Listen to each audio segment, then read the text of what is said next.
You got to get rid of these old romantic ideas about, oh, we're all one nation and we're all in it together. And people in New York City on the Upper West Side, they think just like me because we're all Americans at the core and all that. No, this country is packed full. If you are like a regular old Christian sort of person who thinks that family is important, and you think all that Christian bourgeois morality stuff is good, and you also think that people should be able to run their businesses more or less in the way they think, and that employees are are people who have voluntarily made a contract with the employer, and you don't need someone meddling in that sort of stuff all the time. You don't need a guy who bakes cakes. One baker of 1,000 in a city needs to be forced to bake cakes for a transgender party. If you think if you think that way, this country is chock full of people who hate you, who hate your guts.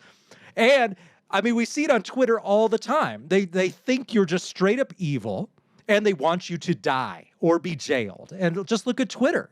If you oppose vaccine mandates, they literally will say things like, well, I hope you get a horrible disease and die a terrible, painful death. And if you express any reservations about something like gay marriage or whatever, you are just the devil incarnate and should be jailed because speech is hate and you're an intolerant Nazi.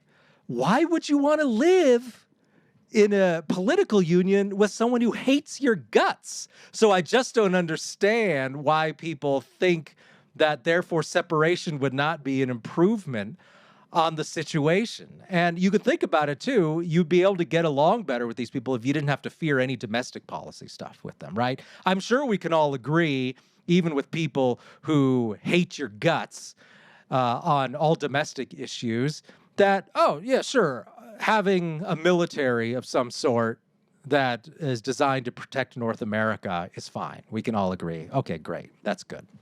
And that's all you need to agree on. And all you need to do is come up with enough funding to ensure that that takes place, which is a whole lot less, by the way, than the $1 trillion budgets that the Pentagon currently gets. But how hard is it to agree on that sort of thing? In fact, history is full of confederations where people could come together and agree on some foreign policy issues.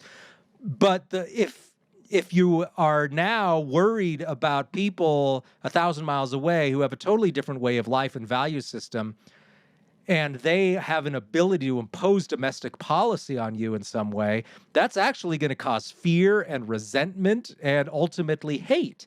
So the way to diffuse that is to decentralize all that, to separate that. And that doesn't necessarily, I suppose, mean a break in foreign policy. Fine. But I don't like paying taxes to help people who hate my guts impose policies on me. I just don't see why anyone would disagree with that position. But I guess some people, they learned in school that America's some sort of, I don't know, mystic union or something, and we all have to love people who are our family members or something. I saw some dumb thing that Glenn Beck said where he was talking about national divorce, and he was like, and let it be clear that we are not the ones abandoning the marriage. It is the other side that's stepping out on us.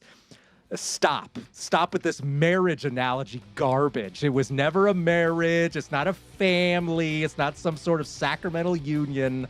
That was never true. Only the most naive pawns believe that sort of nonsense. So stop being a naive pawn.